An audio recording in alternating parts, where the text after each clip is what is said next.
Hello. Yes, good morning. Na Pacho Bibi Aboko there. Yes, by His grace, we are doing well. I hope you are too. Me sure say by now the last time I bought her now see training yet. But I am sure that we spent about 2 years on her, right? Well, not quite close to. Close to 2 years. Yes.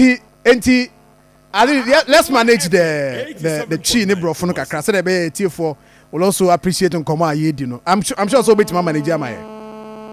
Well, not quite. And let me say, I'm just about going to a program, so let's make it snappy. Okay. Morning to all your listeners, those who are listening, and maybe those maybe watching. Yes. So just go ahead. We can make it snappy. Then we can have a more extended discussion anytime or play. Now, Chief.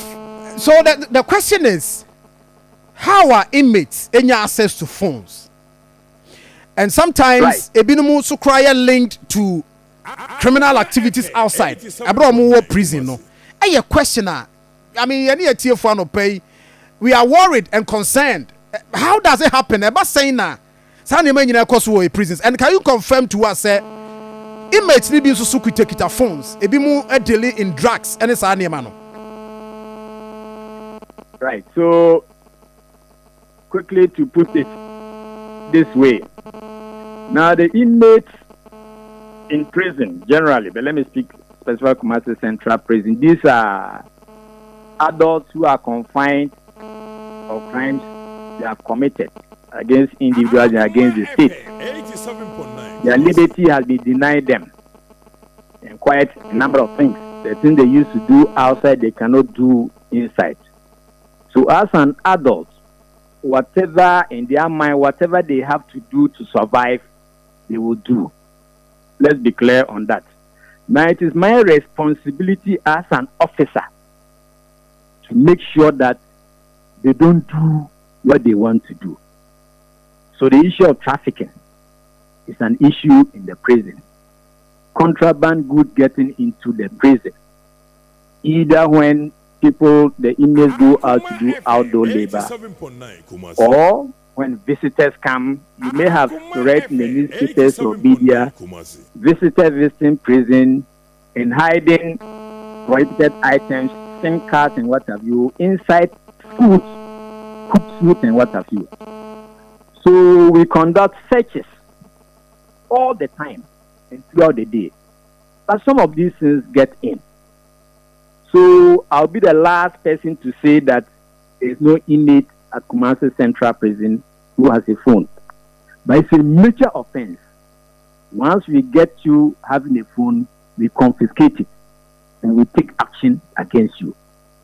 And if it turns out that an officer has connived with the inmate to traffic anything, it's a major offense. And my Director General, upon investigation and submission of a report, such cases officers are dismissed outright. And there are a number of such cases. So trafficking is an issue in the prison we have been grappling with. And as OIC and regional commander, all OICs, it is issue that is topmost on our agenda to make sure that the inmates don't get hold of anything. You see, contraband goods involve having tools and implements. For instance, here at Kumasi Central, we have some workshops, tailoring, carpentry. We allow inmates to have scissors and tools like that. It's very dangerous security-wise. So it's an issue that we are on top of.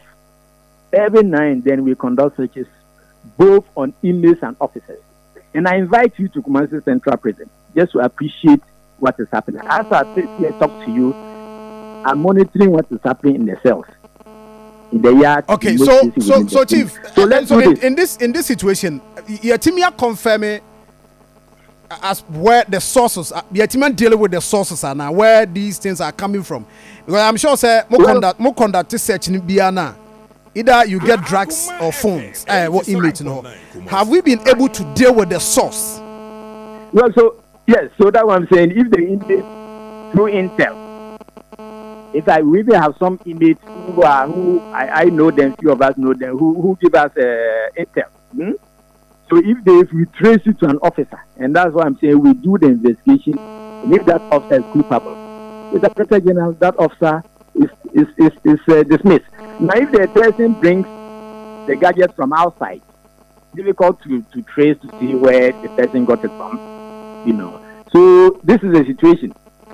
So it's something that is a major offense, trafficking. Officers are aware of it. They know that the punishment is outright dismissal. And the inmate, when he's caught, serious action is also taken against him. So ours and mine is to continue to put in the measures to curb this issue of trafficking and having phone in the yard. And as I keep saying, they will want to have them, but mine is to make sure that my duty is to make sure that they don't have those things with them. So sorry I have to go now, but as I said, I appreciate an opportunity either in the studio, but better still, come and so that we can. I'll let you be given a guided tour in the commercial center to appreciate this issue and what the measure we put in place. Now, Chief, the standard procedure that you go through, inmates coming out to do, then when they are done, returning to the prisons, what is the standard procedure? What do you go through? That would take quite a lot of time to explain. Inmates, it's not all the inmates who qualify to go out to perform outdoor labor. It is those who have served a portion of their sentences, and based on the type of offense, that we consider that they can ease off gradually into society. There are those who go out on outdoor labor. And we know where they are going, the type of work they are going to do, and we select the best officers possible to do the escorting. Let me leave it here. Sorry, I have to due respect to your listener, but I'm hard pressed with time. But finally, just a minute. But Chief, just a minute. When you're a situation, an inmate is sneaky to commit a crime, as in, has it happened? An inmate, yes, sneaking to commit maybe a crime, sneaking out to commit a crime. I mean, that instance. When you be come again, a situation where an inmate was sneaky to commit a crime. Has sneaked, as in yes. Has sneaked. Yes. No, well, as for sneaking to do so many things, expect them to want to do that. My role as an officer, my duty is to make sure that they don't do that. First, for their own security. Let's say an inmate has a weapon. I'm saying, let's say a scissors with him in the cell. We lock them up. A confrontation ensues between him and another inmate. What happens?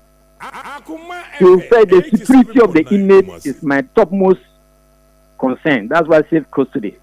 And then security of other inmates, and of course my officers.